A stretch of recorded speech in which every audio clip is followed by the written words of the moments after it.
Today on Investigate TV Plus, On the Clock. I realized that my time was running out. I had to think about pursuing motherhood alone. More women are redefining the American family by delaying motherhood. I would definitely say it does feel like people are waiting longer to have children. We explore why some are choosing to wait, examine risks and benefits, and provide solutions to improve the odds for a healthy mother and baby.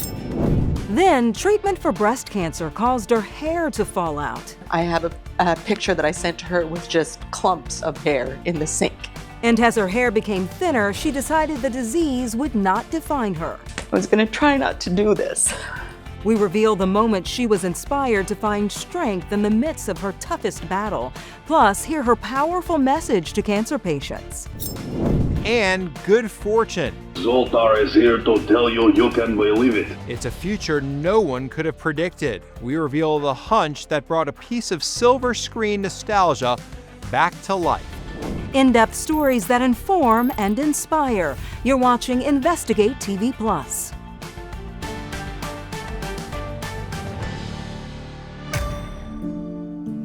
Family has long been at the heart of the American story, but today a growing number of parents are starting that chapter later in life. I'm Tisha Powell. And I'm Lee Zurich. According to recent data from the National Center for Health Statistics, more women over 40 are having children than ever before. In 2023, they made up about 4% of all births. It might not sound like a lot, but it's more than a threefold increase from just a few decades ago. Experts say it's a sign of changing times and changing attitudes about family and fulfillment. And as the mothers who spoke to Heather Graff tell us, there's no right time to have a baby. There's some more. Can I have some coffee, Drew? Dina Goditis had dreamed about a life like this since she was a little girl. Should we do a dance party?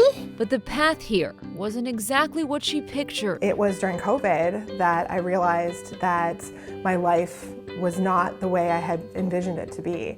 I thought that I would be in a long-term relationship by now, potentially leading to marriage, and I wasn't experiencing any of that at the moment.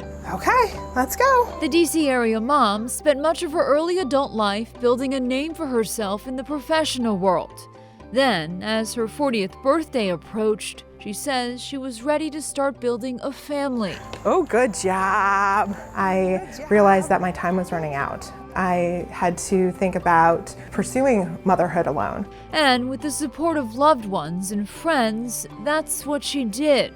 Dina says the journey wasn't easy by any means. She went through multiple rounds of IVF. I've gone through some pretty tough things in life, and this by far was the toughest. But in 2022, at the age of 40, she finally got those two pink lines she had long been hoping to see. Drew was born 9 months later. You say, hi, my name is Drew. Hi, my name is Drew. Take me into that moment when you got to hold him for the first time. Oh my gosh, so precious. I mean, I'm tearing up just thinking about it. It's a moment more and more mothers in their 40s are experiencing today. When I see that picture, it's like he's looking at me and I'm looking at him, and it's like we're in this together. According to recent data from the CDC, between 1990 and 2023, fertility rates among women approaching their 40s rose 71%. And for those between the ages of 40 and 44, the increase was even more dramatic, jumping 127%. Are you seeing more parents becoming parents in their 40s? I would definitely say it does feel like people are waiting longer to have children. And I do have more patients that are close to their 40s or in their 40s. Dr. Dallas Reed is the director of perinatal genetics at Tufts Medical Center in Boston. She says egg count and quality naturally decline over time. So advances in fertility technology like IVF and egg freezing have helped make motherhood more feasible for some women. I think they certainly slow that clock down. For women 35 and older, that may be especially significant.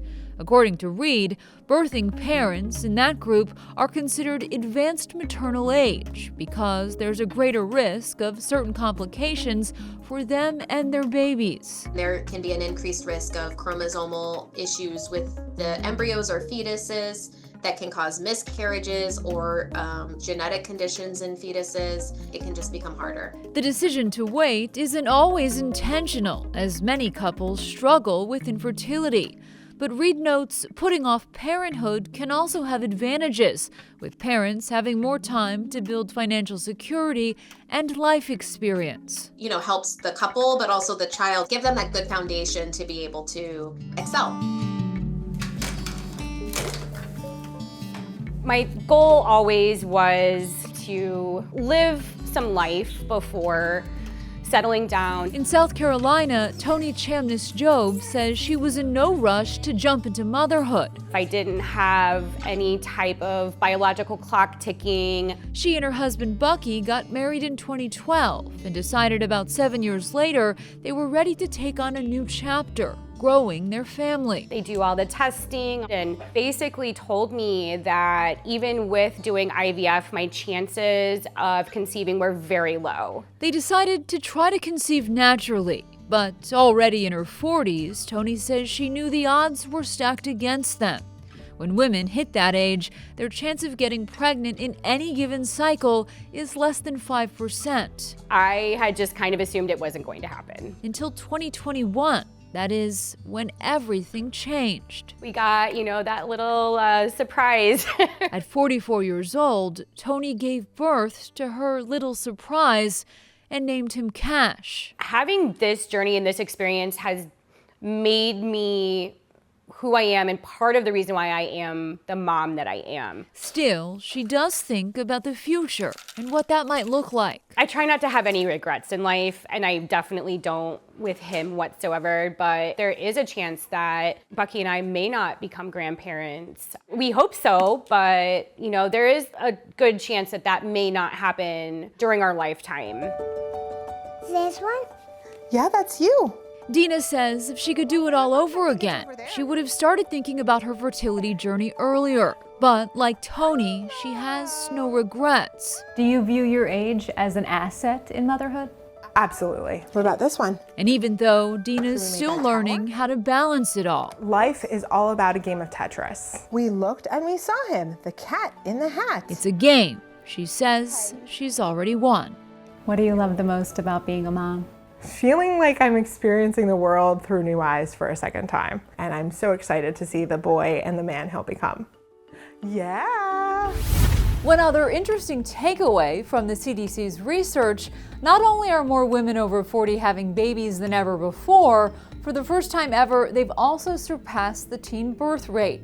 Digging into the data, teen births have actually decreased more than 70% since 1990, a shift experts attribute to factors like improved education and greater access to birth control.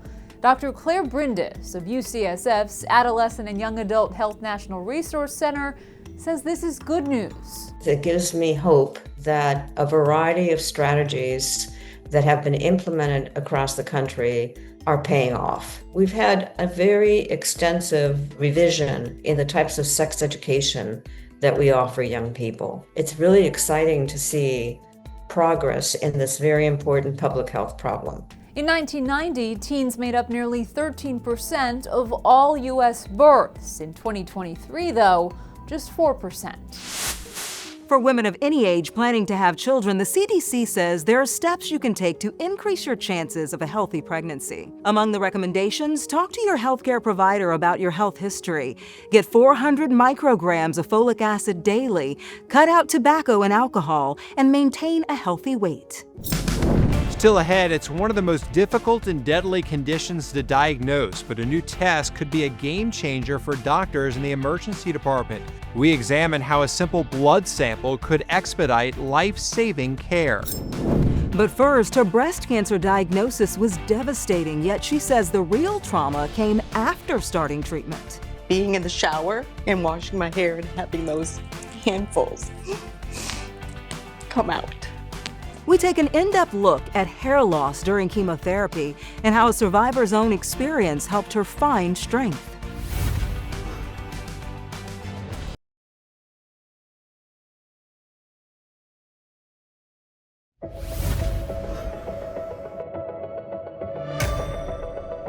Hair loss is often the most common and visually striking side effect of chemotherapy, especially for women. The National Institutes of Health says most cancer patients consider losing their hair the worst side effect of chemo, with some even questioning whether to go through treatment.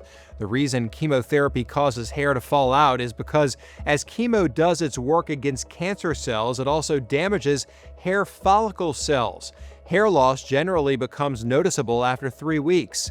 Not every patient will experience it. It's usually temporary, and in most cases, hair grows back once treatments end. For a breast cancer survivor in Kansas City, she says not only did she lose her hair during treatment, but also part of her identity.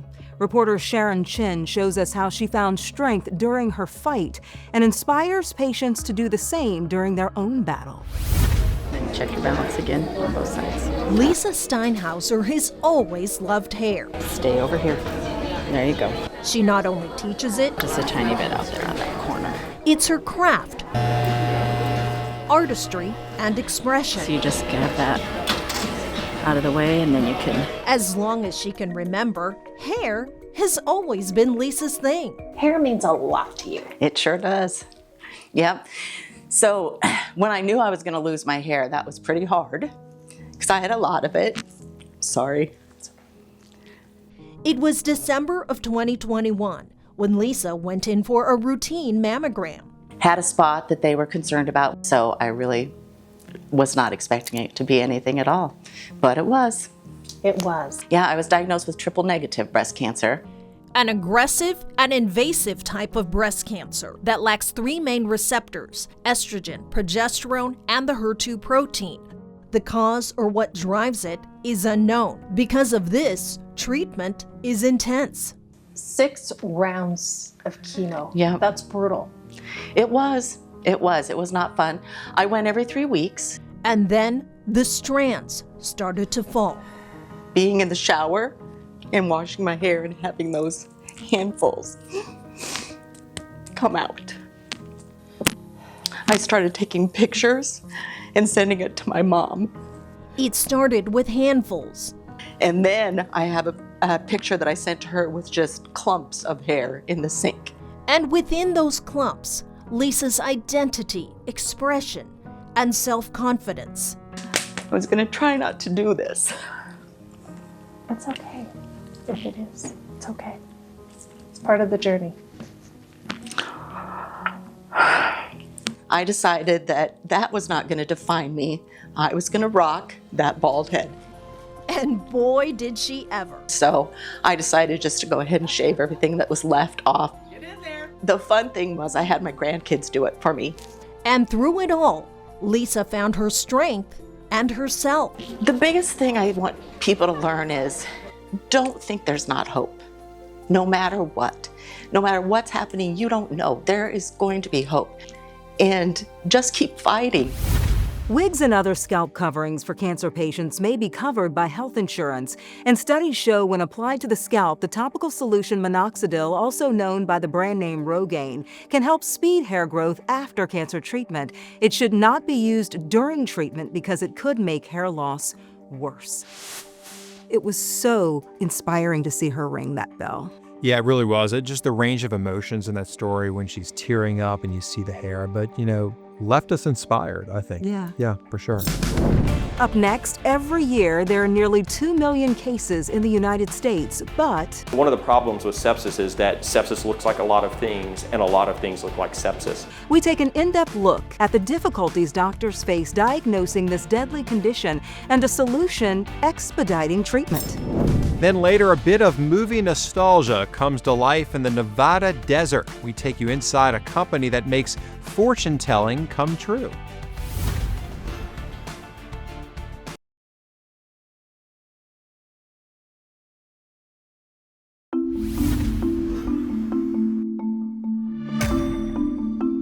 Each Each year, a life-threatening medical condition causes hundreds of thousands of deaths in the United States, and it can happen to anyone with an infection. Sepsis is the body's extreme and overactive response to an illness or wound.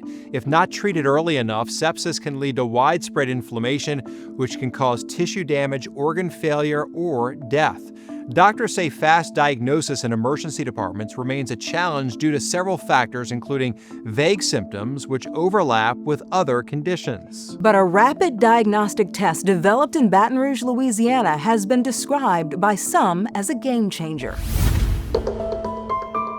In March of 2022, Chris Davenport's day started like any other. As she prepared to pick up her grandchildren, Chris says she was overcome by sharp stomach pain. I had to cringe to comfort myself, and it came every 5 minutes nonstop. Chris went to the emergency room where doctors diagnosed her with an intestinal issue. A few hours after giving her medication to ease her symptoms, they sent her home. I do remember the doctor in the hospital giving me something for pain and nausea, and it stopped. But the next day, the pains came back, and she returned to the emergency department. Only this time, doctors diagnosed her with sepsis. Did you know what sepsis was prior to what happened to you? I did, but not the way I know about it now. When someone is septic, the immune system overreacts. Instead of just fighting off the infection, the body's defenses start attacking its own organs and tissues. But here's the tricky part. The doctors we spoke to say sepsis symptoms are often mistaken for common infections.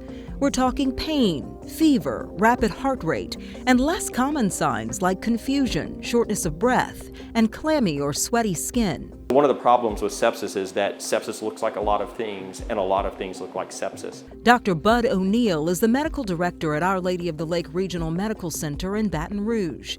He did not treat Chris, but Dr. O'Neill and a team of scientists developed a test to help doctors identify the deadly condition. It's called IntelliCep. Their work began on the project in 2014. Over the years, we kind of developed that technology, developed the clinical science behind it. In December 2022, the technology cleared a major hurdle when the U.S. Food and Drug Administration approved it for use in hospitals. 8 months after winning FDA approval, the Our Lady of the Lake Health System administered its first test. What ends up happening for us is a patient shows up into the emergency department. We screen them to see if they're at high risk. Dr. Christopher Thomas worked with researchers throughout this project and designed the implementation of the test.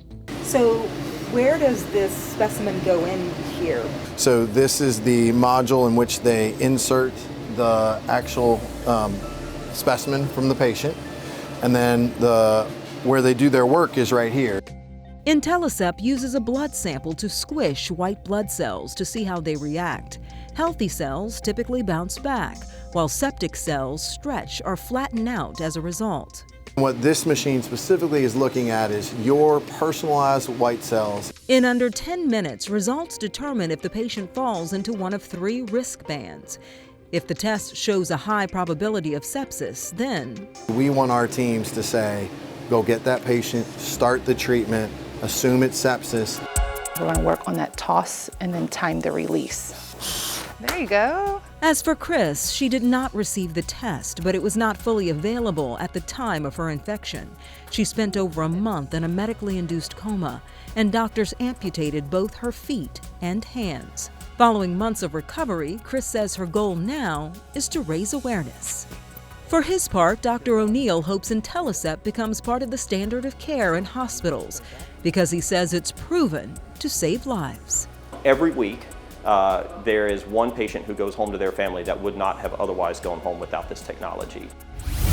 IntelliCep is primarily available within the Franciscan Missionaries of Our Lady Health System in Louisiana and Mississippi. It's also part of a pilot program at a hospital in Wisconsin. The National Institutes of Health says without insurance, the cost of IntelliCep is more than $3,800, but the survival rate of patients who receive the test is 95%.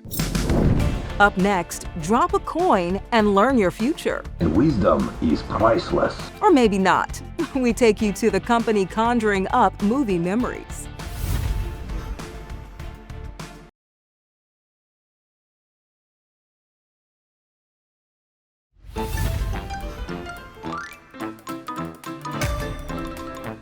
The 1988 movie Big, starring Tom Hanks, turned a slightly creepy fortune-telling arcade game named Zoltar into a bit of an icon. Reporter Victoria Saha uncovers where they're making replicas of this memorable machine and receives her fortune.